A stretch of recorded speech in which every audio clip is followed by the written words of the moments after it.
Ассалаумағалейкум құрметтілер, сіздермен бірге ағартушылық бағыттағы жоба Білте подкаст арнасына қош келесіздер. Жобаның басты серіктесі Атлас туризм компаниясы. Сенімді әрі сапалы сапар Атлас туризммен бірге. Енді өздеріңіз білетіндей, көпшілікке бөлісіп, арнаға тіркеліп, пікір қалдырып, сұрақтарыңызды қойсаңыздар болады. Жалпы біз оны талқыға салатын боламыз. Енді бүгінгі тақырып өкілдік. Жер бетіндегі өкілеттілік деп айтсақ болады. Тақырыпты кеңінен ашықтап беру үшін ұстазымыз Құрманғазы Тұрмаханұлы, Ризық және табыс кітаптарының авторы, Нұр-Марак университетінің аға оқытушысы. Ұстаз, енді сөз өзіңізде. Жақсы, олай болатын болса, біздің сіз айтып өткендей истиқлаф деп айтады, бұны яғни халифалық деп айтамыз ғой. Бұл Құранда келген, Құранда Бақара сүресінде, яғни ол деген сөз Құранның алғашқы беттерінде деген сөз ғой. Бақара сүресі Құрандағы ең ұзын сүре болатын болса, соның алғашқы беттерінде ақ келген бұл сөз 30-шы аятында айтады: «Инни жаилун фил арди халифа».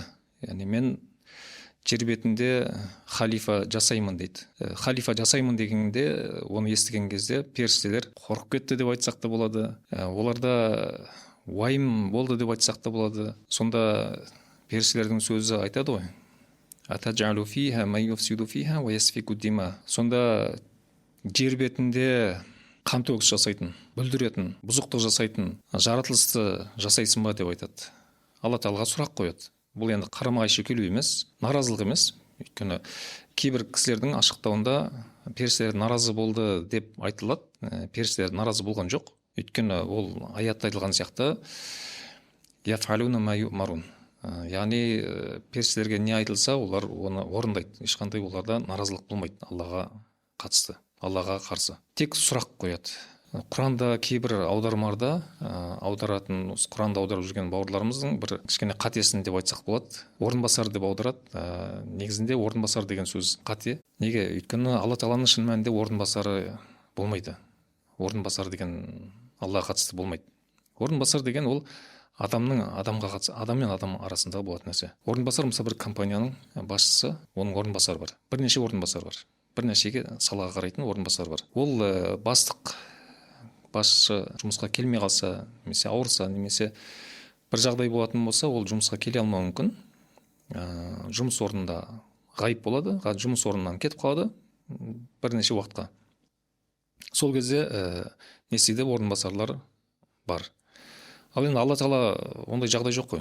Алла Тағала ауырмайды, Алла Тағала бір жерге кетіп қалмайды. Демек, Алла Тағалаға орынбасар болмайды деген сөз. Алла Тағала тек өкіл қояды, жер бетіне өкіл жасады. Неге? Өйткені Алла Тағаланың әмірін, жарлығын жеткізіп тұратын, сол жер бетіндегі жарлықтарды орындатып тұратын бір қадағалаушы керек болады. Мысалы, Қазақстанның Германиядағы, немесе Америкадағы бір өкілі бар. Өкілетті елшісі деп айтамыз. Сондықтан ол Қазақстанның өзінің бір жағдайын, ұстанымын сол жаққа жеткізіп тұрады. Тура сол сияқты Алла Тағаланың да бұйрықтарын адамдарға орындатып тұратын бір өкіл керек. Енді осы жерде жаңағы періштелер неге қорықты? Періштелер жер бетінде бір халифа болса, өкіл болатын болса, оны адамдар бұза бастайды деп қорықты. Енді олардың қорқуына да бір негіз бар негізінде. Неге? Осы заманымызда халифа дегенді ұрандатып жүрген адамдар бар. Солай ғой? Жер бетінде халифа жасаймыз, немесе елді халифа басқарсын деген секілді әңгімелер болады. Енді ол топ деп айтайық па, немесе ол бауырлар мынаны түсіну керек та: халифа деген сөз алдымен негізінде адамның өзінде болатын әңгіме. Адамның өзінде болады. Қалай халифа болуы мүмкін? Ол мысалы бүгін бір елді жаңағы бұзып, бір елге соғыс ашып, бір елдің бар нәрсесін құртып жүрген топ болатын болса, олардан қандай халифа болуы мүмкін? Енді періштелердің де қорқуына, уайымдауына негіз бар екен, олай болатын болса. Енді бұл жерде халифалық дегенде жұрт қате түсініп қалмасын. Халифа деген өкіл, адам өкіл болады. Бұл басқару жүйесі деп айтып жатқан жоқпыз. Енді бұрынғы исламның тарихына қарайтын болса, халифалық болған ол заманда. Халифалық деген сөз бұл жерде жерді ретке келтіру ғой, жалпы. Қалай ретке келтіру? Мысалы, жерде өндіріс бермейтін жер бар, ел бар мысалы. Өндіріс бермейтін ел бар, өнім бермейтін жер бар. Мысалы, егін егетін жер, немесе мал жайылатын жер, олар бос тұрады, пайда бермейді. Ондай елдер көп негізінде. Мысалы Мысырдың жерінде 40%-ға жақыны бос жатқан жер. Ол жерде су жоқ өйткені. Тура сол сияқты біздің Қазақстанымызда да сондай бір жерлер бар. Қалай? Ол жер қалай пайда болды деген кезде, кейбіреуін айтайық енді, ол жерді қоршап алған. Ол жерге мал жайылуға рұқсат бермейді, егін егуге рұқсат бермейді. Біреулер қоршап алған солай. Ол өкімет тарапынан емес, негізінде. Белгілі бір адамдар. Ол енді көпшіліктің жері, мысалы ауылды жерлерде кездеседі. Енді жаңағы қоршалған жерлер, олар қазір еш нәрсе істеп тұрған жоқ. Енді оның қоршалған адамдар өзінің баласына, ұрпағына, немересіне қалдырғысы келіп тұр ғой. Ол жерде дәл қазір уақыттарда жұмыс істемейтін жер, ол Алланың жер бетіндегі адамзатқа пайдалансын деп берген хикметіне қарама қарсы болады сонда. Ол жерде шариғатымызда ихя аль-мауат деп айтады. Мауат деген сөз пайдаланбай игерілмей тұрған өлі жер. Ихя деген соны тірілту. Жерді тірілту қалай болады? Ол жерді игерумен болады, әрине. Игерумен. Оған ең соңында бір мал жайылады. Немесе малға жайылым болу керек. Одан жоғары деңгейде бұл егін егіліп өнім беру керек та. Өнім берген кезде ол әрине егін шаруашылық болатын болса, адамдар жұмыс жасайды.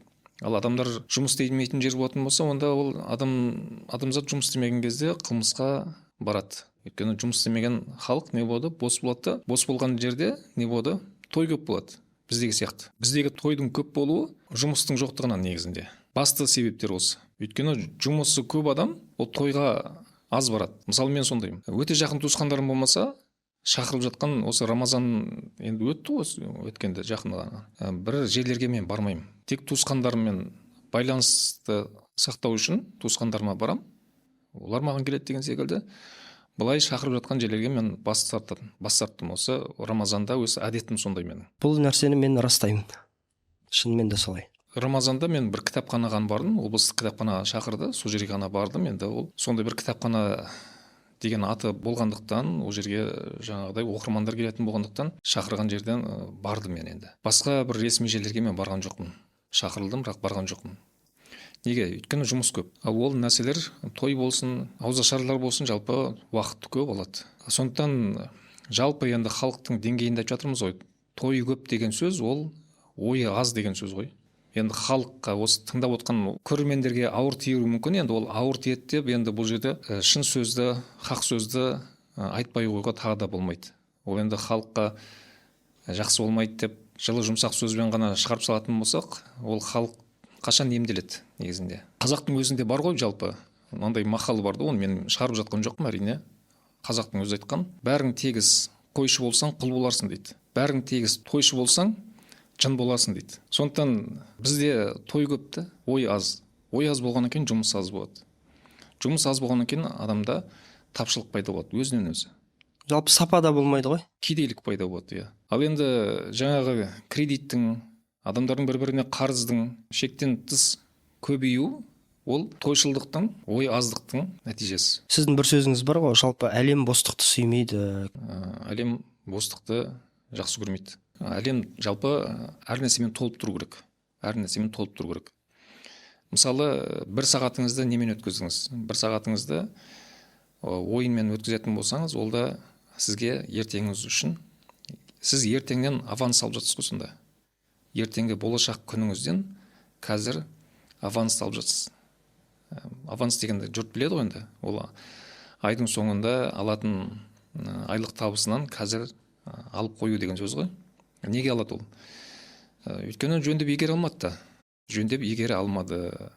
Қолындағы малды, қолындағы ақшаны, қолындағы ресурсты жөндеп игере алмағандықтан жұрттар аванс алады. Бұл әңгіме неден шығып жатыр? Бұл әңгіме жерді игеру керек деген сөзден шығып жатыр. Енді мысалы, әрбір ауылда болмаса да, бір ауылдарда бар. Сол елдің бір адамы не істеді? Билігі бар, дауысы бар, мүмкіндігі бар адам жерді алып қояды дағыны, сөйтіп оны ауылдастар үндей алмай жүреді. Өйткені ауылында достары бар, таныстары бар, көршілері бар, туысқандары бар, құдағысы бар деген секілді бүкіл ауыл үндей алмай жүреді. Бүкіл ауылдың малы жайылатын жер жоқ, не ол егін егуге рұқсат бермейді. Сонда не болады? Өлі жер болып қалады. Ал өлі жер дегеніміз ол Алланың жаңағы заңына қарама қарсы. оған шыдап жүре беретін болса, халықтың өзі, тапшылыққа ұшыраған халықтың өзі кінәлі болып қалады. Енді бұны неге айтып отырмыз деген кезде, айттық қой, жер беті негізі игерілуге біз мүдделіміз. Ол үшін жаңағы Алла Тағала бізге адамзатты жаратқан кезде өкіл етіп жаратқан. Жаңа Бақарада 30-шы аятта айтты ғой, мен жер бетінде өкіл, халифа деп айтамыз енді Құранның тілімен. Халифа жаратам деген кезде періштелер енді сұрақ қойды ғой. Қазақша айтқан кезде шулап кетті. Оны қалай жаратасың, ол жерді бүлдірмей ме деген. Осы енді сол періштелер айтқан секілді оқиғалар болып жатыр ма? Болып жатыр. Періштелердің көргені сол. Періштелердің білімдері жеткен жер сол болатын негізінде. Ол шынымен де болып жатыр. Бірақ Алла Тағала айтты ғой, мен сендердің білмеген нәрселеріңді білем деп айтты. Инни а'ламу ма ла та'ламун деп айтты Құранда. Демек, ол қандай еді? Періштелердің білмеген, Алла Тағаланың білгені. Ол үшін адамзат өкілеттілікті қолға алу керек та. Өкілеттілік қалай болады деген кезде, халифалық қалай болады деген кезде, ол халифалық бір елді құртып, бір елді бұзып, бір елді соғыс ашумен болмайды ол. Ол біріншіден жеке адамның өзін өзі басқаруымен болады. Мысалы, сіз өнім беру үшін не болуыңыз керек? Білімді болуыңыз керек. Солай ғой? Оны Абай атамыз не деді? Ғылым таппай мақтанба деп бастады өлеңде. Орын таппай баптанба деп айтты. Яғни сіз қашан орныңызды табасыз, өзіңіз не үшін дүниеге келдіңіз, соны тапқан кезде орныңызды табасыз. Және де тағы бір сөзінде не айтты? Болмасаң да ұқсап бақ, бір ғалымды көрсеңіз деді.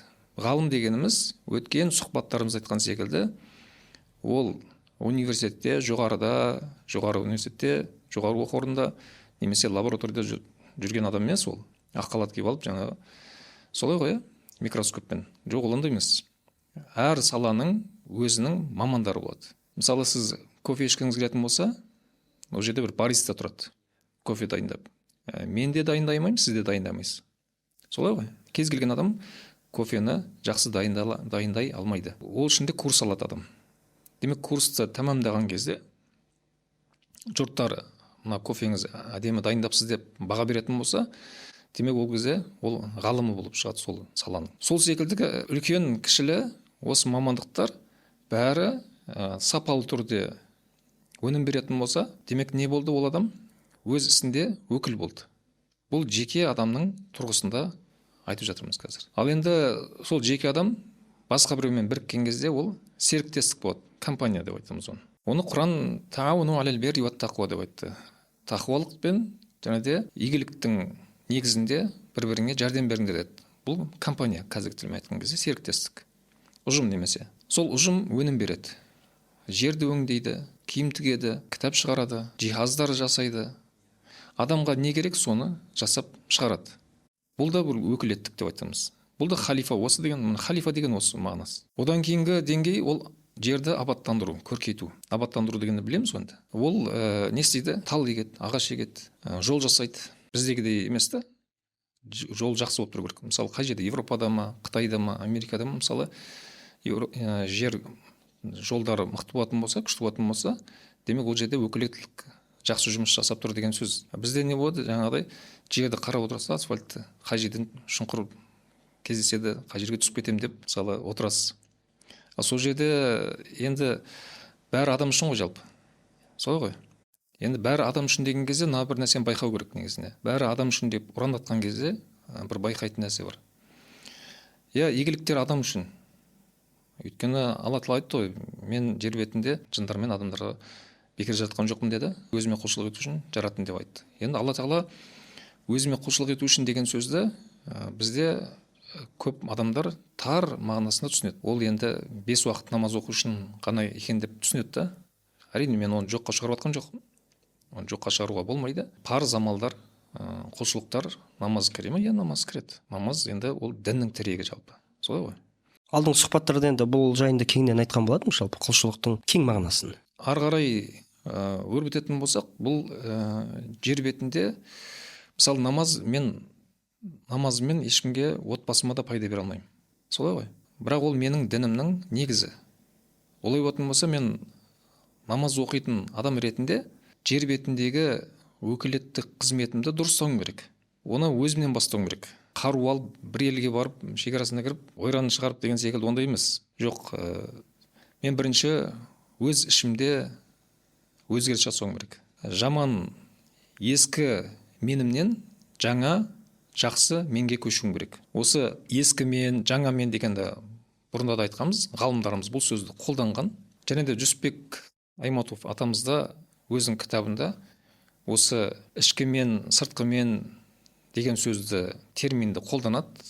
Сондықтан көрерменде айтуы мүмкін, бұл мен деген сөз не деп, бұл психологияның тіліме батыстан келген бе? Жоқ, олай деп шошымай қою керек. Негізінде оны Жүсіпбек атамыздың кітабы бар, жалпы психология деген кітабы бар. Соны оқып қарасаңыздар болады әбден. Енді жаңа осы жерде келетін болсақ, ұстаз, жалпы халифа деген, яғни өкілеттілік деген, өкіл деген нәрсе жалпы жақсылықтың нышаны, бұдан байқайтынымыз. Игілік қой, игілік істер. Ал енді қазіргі таңда халифат құрамыз, халифа, халиф деген сөздер бар ғой мысалы. Оны естіген кейбір адамдар шошып жатады. Демек, халифа, өкілдік деген жалпы осы айтқандай тура мағынасы осы, осыған саяп келеді. Халифалық деген адамдар неге қорқады мысалы? Өйткені оны соғыспен байланыстырады. Оны бір елдің тыныштығын бұзумен байланыстырады. Жоқ, ондай емес негізінде. Жаңа айтып өттік қой. Халифаттық деген сөз ол Алланың өкілі деген сөз жер бетінде. Алланың өкілі не істейді? Бұл жөнінде былай айтайық, Шәкәрім атамыздың сөзін келтірейік. Енді ол кісілерден артық түсіндіре алмаймыз негізінде. Абай атамыз болсын, Мәшһүр атамыз болсын, Алаш аталарымыз болсын, Шәкәрім атамыз болсын, ол кісілерден біз асып кете алмаймыз. Артық түсіндіре алмаймыз. Шәкәрім атамыз айтады ғой, еңдей болам деме, еңе ұқса деп айтады ғой. Құдайдай болам деме дейді, Құдайға ұқса дейді. Мағынасы. Қояр ем мылжыңдамай сөзімді ұқса, қояр ем мылжыңдамай сөзімді ұқса дейді міне. Яғни адам, осыны оқып отқан адам, біз секілді адамдар осы сөзімді ұқатын болса. Сонда айтып отыр ғой, мен бекер сөйлеп отқан жоқпын. Мен бір нәрсені түсіндіргім келіп отыр дейді. Соны айтып отыр мысалы. Еңдей болам деме, еңе ұқса деген мағынасы Алла Тағала бізге ие ретінде бізді өкілеттік қоятын болса, бізге өкілеттік беретін болса, біз Құдайдай бола алмаймыз. Сондықтан мен жаңа айтып өттім сөздің басында, Құдайдың орынбасары деген жоқ. Оны Құранда жаңа айтты ғой, орынбасары деп аударады, ол орынбасары деп аудару қате, өкіл деп аударған дұрыс-ақ негізінде. Өйткені орынбасар мен өкілдің айырмашылығы бар. Солай ғой. Жаңа айтып өтті, Алланың ешқандай орынбасары жоқ. Не періштеден, не адамдардан. Сонда былай айтады ғой Шәкәрім атамыз, ол жаратты, сен дағы жаратып бақ. Бардан барды жасасаң болады сол дейді. Алла Тағала жоқтан бар етті, адам бардан бар жасайды. Мысалы, ағаштан үстел жасады адамдар. Ағаштан кітап жасады, қағаз. Алланың пендесінің рахымы мол, сен де өзіңде адамға мейірімді бол. Ол жаратты, сен дағы жаратып бақ, бардан барды жасасаң болады сол деген сөз. Алланың пендесінің рахымы мол, сен де өзіңде адамға мейірімді бол деп отыр. Сонда Аллаға ұқса деп тұр ғой бұл жерде. Енді Аллаға ұқса деген сөзді адамдар естіп шошып кетуі мүмкін. Ондай сөзге үйренген жоқ қой. Бірақ мен шығарып отқан жоқпын, оны Шәкәрім атамыз айтқан. Тек Шәкәрім атамыздың айтқанын тек барынша түсіндіргіміз келіп жатыр. Біздің тақырыбымызға қатысты талдағымыз келіп жатыр. Енді оны талдамасақ, оны қалай білеміз енді? Бекер атамыз бекер айтып кеткен жоқ қой бұл жерде. Жаттанды түрде енді қалып қоймау керек қой. Мәселен, кезінде ғылым таппай мақтанбаны бәріміз жаттадық. Бірақ оның мәнін біздің сынып жетекшілеріміз мектеп түсіндірген жоқ. Солай ғой. Шәкәрім атамыз енді ұқсау деген сөзді Абай атамыз айтып өтті. Болмасаң да ұқсап бақ деді. Яғни сен ғалым болмасаң, болмаған шығарсың әлі. Бірақ ұқсап бақ деді. Ұқсап бағу ол сыртқы түрді көрсету емес. Бізде қоғамда көп қой сыртқы түрді көрсету. Мысалы қалай? Өзінің дәулеті жоқ, бірақ дәулетті секілді көрсетеді адамдар. Солай ғой. Қымбат көліктермен, қымбат той жасаумен. Кейбір мысалы адамдар бар осы елімізде. Блогерлер бар, блогер еместер бар, кәсіпкерлер бар мысалы. Әсіресе осы екі топ бар да. Өзінің қаржысы жетпейтін той жасайды 500 адамға. Ол неден шығып жатыр? Оны банктен кредит алады кейбіреу. Кредит алып той жасайды. Ақырында жаңағы банкке төлейтін ақшасы болмағандықтан үйін сатады, көлігін сатады. Сонда не болды? Той жасаймын деп үйінен айырылып қалды адам. Ондай адамдар бар. Енді Шәкәрім атамыз осы сөзін немен айтты? Мұны білсең, боласың сүйікті құл деді. Жаңа еңдей болам деме, еңе ұқса деген өлеңінде соңғы шумағында былай айтады. Мұны білсең, боласың сүйікті құл. Қашан сүйікті құл болады? Сүйікті құл болады, егер Алла Тағаланың берген өкілеттілігін сен қабылдасаң. Қалай қабылдасаң? сен игересің, жасайсың, адамдарға жұмыс бересің, абаттандырасың жерді. Мысалы, газ бармаған жер бар, су жетпеген жерлер бар әлі. Абаттандыру деп айтамыз осы нәрсені. Көгалдандырмаған жерлер бар, жол жасалмаған жерлер бар. Керемет жерлеріміз бар, мүмкіндіктеріміз бар. Қазақстан потенциалы керемет негізінде. Бірақ жол жасалмаған себептен сырттан саяхатшылар келмейді, іштен саяхатшылар бармайды. Мысалы, Қатон-Қарағайға барып көрген жоқпыз әлі. Неге? Ол енді сол жаққа саяхатшыларды қондыратын қызмет деп айтамыз ғой. Жол бәрі жақсы болатын болса, абаттандыру жақсы болатын болса, онда саяхатшылар ағылар еді негізінде. Бұл мемлекетке қосымша қаржы. Соны жасайтын болсақ, Алла тағаланың жаңағы өкілеттік деген нәрсесін біз орындаған боламыз да. Сонда Шәкәрім атамыз айтады ғой, мұны білсең боласың сүйікті құл. Қашан сүйікті құл болады екен? Сонда жерді абаттандыратын болса, жерді игеретін болса. Құл болсаң, қожаңның сүйген қыл дейді.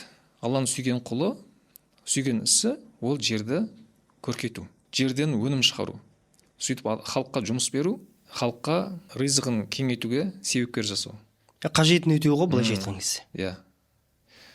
Мұны білсең, боласың сүйікті құл, құл болсаң, қожаңның сүйген құл. Шын мұсылман болайын деп ойласаң, шын мұсылман, көрдіңіз бе? Жай мұсылман емес бұл жерде. Шын мұсылман болайын деп ойласаң, Құдайға құл болудың мәнісін біл дейді сонда. Сонда Құдайға құл болудың, шын мұсылман болудың мәнісі ол 5 парызбен ғана шектеліп қалмай, тағы да айтайық, 5 парызды ешкім жоққа шығарып отқан жоқ бұл жерде. Көріп отқан адамдар түсінбей қалмасын. 5 парыз деген ол қасиетті амалдар, олар парыздар, тіректер. Бірақ біз жер бетіне 5 парызды орындау үшін ғана келген жоқпыз. Ол жер бетін көркейтіп, өлі жерді тірілту үшін, айналаға пайдалы болу үшін жіберілдік негізінде. Әркім өз бойындағы икемділікті, әркім өз бойындағы күшті шығаратын болса, жұмыссыз қалмайды негізінде. Солай ғой. Яғни өкілдік қой, былайша айтқан кезде. Өкілдікті толық алып жүреді.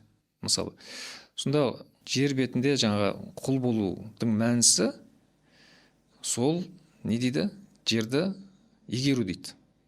Неге? Оны қайдан шығарып отырмыз? Оны әрбір оқырман, әрбір көрермен осы Шәкәрім атамыздың еңдей болам деме, ең ұқса деген өлеңін бір қарап өтсін. Бір Құдайың сабырлы, сен де шыда дейді. Көрдіңіз бе? Тәңірің таза, болып бақ, сен де кірсіз. Әлің келсе міннен қаш, ең мінсіз дейді. Сонда мін деп атқанымыз не? Мін деген сөзіміз адамның еріншектігі, білімсіз болуы, жалқау болуы, іссіз жүруі. Осылар мін ғой негізінде. Сонда әлің келсе міннен қаш, яғни жалқаулықтан қаш, көп ұйықтаудан қаш, іссіздіктен қаш, надандықтан қаш, білімсіздіктен қаш, пайдасыз болудан қаш деген сөз ғой жалпы. Әлің келсе міннен қаш, ең мінсіз дейді сонда.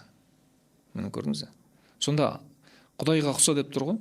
Құдай болам деген нәрсе жоқ, өйткені болу мен ұқсаудың айырмашылығы бар негізінде. Болмасаң да ұқсап бақ деп енді ұқсап бақ деді. Яғни сен болмаған екенсің, ғалым болмаған екенсің, бір мамандықтың бір саланы игермеген екенсің, бірақ ұқсап бақ, сен енді болмадым деп түңіліп жүре берме дейді. Ұқсап бақ, яғни бір-екі қадам болса да алға қарай бас деп тұр ғой бұл жерде. Ұқсау деген сөз, сыртқы түрде ұқсау емес бұл. Жаңа айтып отырмыз ғой. Бізде ұқсау дегенді түбін түсіреді қазақты қоғамда, мәселен, қалай? Өзінде жоқ, бірақ ұқсағысы келеді, біреуді көріп алады, соған ұқсайын дейді, мысалы, кредит алады, қарызданады, өзінің шамасы келмейтін нәрсені жасайды. Мәселен, адам деген өзінің қолында не бар, соны пайдаланса болды. 300 адам шақырудың қажеті жоқ. Не қыласыз, қарызданып 100 адам немесе 50 адам шақырды, әйтеуір жақсылық. Сонымен өтемін. Умраға баруды жоспарлап жүрсіз бе?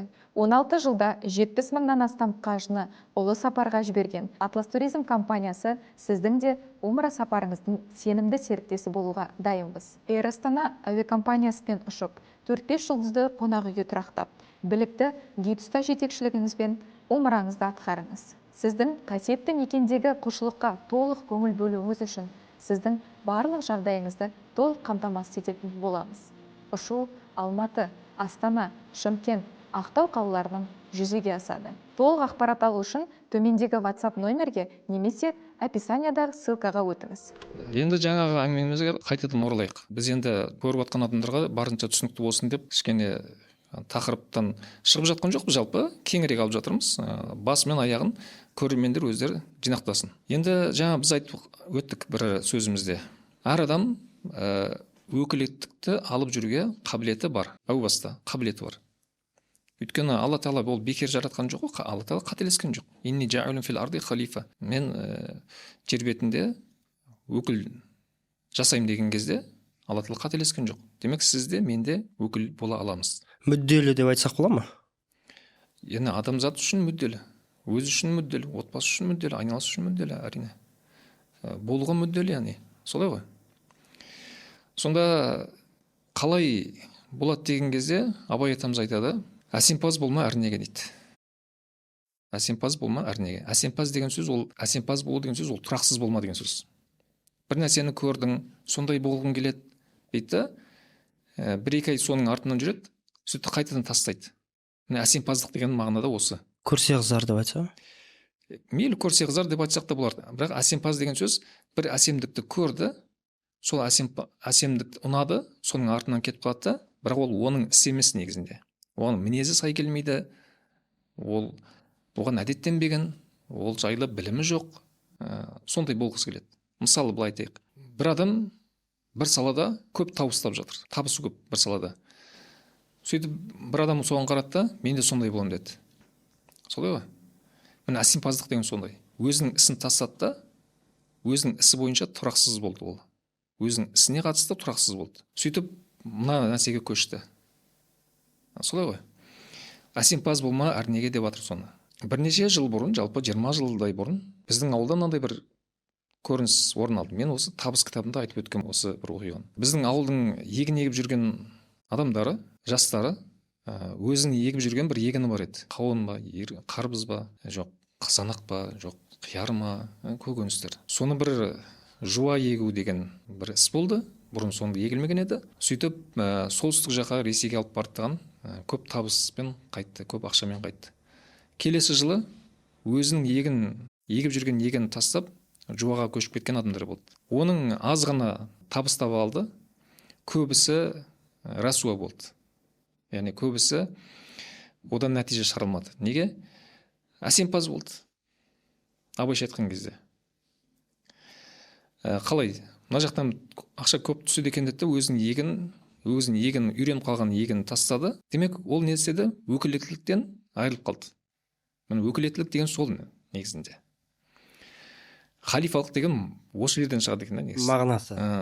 Ол бір елді бұзу, бір елдің бір нәрсесін қирату, соғыс ашу деген мағына емес негізінде. Ол өзінің ісі ғой, өзінің ісімен байланысты жалпы. Оның ішінде жаңағы көптеген ауылдастарымыз, біздің туыстарымыз да бар, бауырымыз да бар. Не істеді? Ол егіннен нәтиже шығармады. Неге өзінің ісін тастады ғой? Әсемпаз болма әрнеге, өнерпаз болсаң арқалан деді. Өнерпаз қашан болады енді? Сенде бір кірпіш дүниеге кетігін таптап арқалан дейді ғой. Шумақтың толықтырып жіберейік. Сонда сенде бір кірпіш дүниеге, сен дүниеге бекер келген жоқсың дейді. Сен дүниенің кетігін жабуға келдің дейді. Мысалы, сіз өз ісіңізді таппасаңыз, мен өз ісімді таппасам, онда дүние кетік болып тұрады екен сонда. Абайдың философиясында. Солай ғой. Менің орным кетік болып тұрады. Онда не істеуім керек? Менің орным қай жерде? Менің орным өзім дүниеге қандай күшпен келдім, соны жүзеге асыру керек. Алла Тағала осы дүниеге келген кезде әрбірімізге күш берген, әрбірімізге икемділік берген, әрбірімізге бір қабілеттер берген. Ол соны іске асыру керек екен сонда. Сонда жаңағы өкілеттілік дегенді, өкілдік дегенді біз жүзеге асырған боламыз.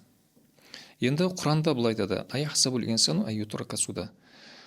Адамзат дүниеге бекер келдім деп ойлайма деген мағына ғой жалпы. Бекер келдім кеттім деп ойлайма дейді. Жоқ, олай келген жоқ. Бұл енді сұрақ емес негізінде, бұл риторикалық сұрақ. Бұл ондай емес деп тұр ғой. Құраннан мысал келтірдік. Енді хадистен мысал келтірейік. Хадис айтады: "Ямалу фа куллун муяссарун лима хулиқа лаху." Амал етіңдер дейді. Әрбір адам дүниеге не үшін келген болса, оның ісі соған жеңілдетілген деген мағына ғой. Мысалы, сіз дүниеге не үшін келдіңіз? сіздің ісіңіз сізге жеңілдетілген, маған ауыр.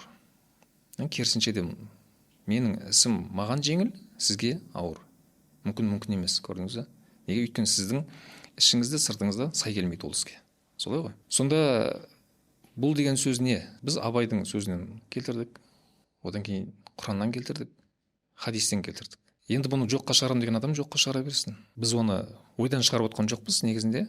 Енді Шәкәрім атамыз айтады ғой былай: естіге түйір сөзім дейді. Бір сөзім болар анық дейді. Естіге түйір сөзім болар анық дейді. Мен бір нәрсені айтатын болсам, бұл анық болады дейді. Енді оны түсінбеген адамдар түсінбейді екен, халық түсінбейді екен деп біз қоя салмаймыз бір мәселені. Жаңа айттық. Барынша ашуға тырысамыз. Сондықтан біреу түсінер, біреу түсінбес. Түсінбесе, оның мүмкін кезең келмеген шығар әлі. Жалпы өкілеттілік деген нәрсені қашан шығаруға болады деген кезде, қашан жүзеге асыруға болады деген сөзде бірінші деңгейде айтып отырмыз қазір. Бұл өкілеттілік деген нәрсені бір осы сұхбатымызда тамамдай алмаймыз. Бұл үлкен әңгіме. Олай болатын болса, келесі жолға қалдырайық, келесі сұхбатқа қалдырайық. Бірақ қазіргі айтып отқан нәрсеміз не? Бірінші тұжырымдайық, қорытындылайық. Өкілеттілік деген нәрсені Алла Тағала Бақара сүресінің 30-шы аятында айтты. Халифа деп айтты. Халифа деген ол бірнеше рет айтылды, бірақ біз бірінші рет не айтылды, соны айтып отырмыз. Бірінші рет Құранда қай жерде айтылды, соны айттық. Демек, ол өкілеттілікті жүзеге асыру. Екінші айтатын нәрсеміз, ол әр адам дүниеге бекер келген жоқ. Бұл адамға қабілет берілді, икемділік берілді, бір күш берілді. Адам сол ісін жүзеге асырған кезде адам жаңағы өкілеттілікке ие болады. Осыны айтып отырмыз. Оны Абай атамыздың сөзімен, Құранда және де хадисте айтып өттік. Осымен тамамдайық. Келесі сұхбатта бұл әңгімені жалғастырамыз. Құрметті оқырмандар, құрметті арнаға тіркелген және тіркелушілер, осымен бүгінгі сұхбатымыз тамам. Бұл тақырып кеңінен ашықталады. Алдағы эфирлерде осыны жалғастырамыз. Жалпы тақырып өкілеттілік, жер бетіндегі адамның өкілдікке ие болуы. Яғни былай қысқаша айтқан кезде сапалы әрі сондай бір өнім беретін білімді қоғам, адам десек болады. Арнаға тіркеліңіздер, пікір қалдырыңыздар, көпшілікпен бөлісе отырыңыздар. Жолығамыз. Алла қаласа.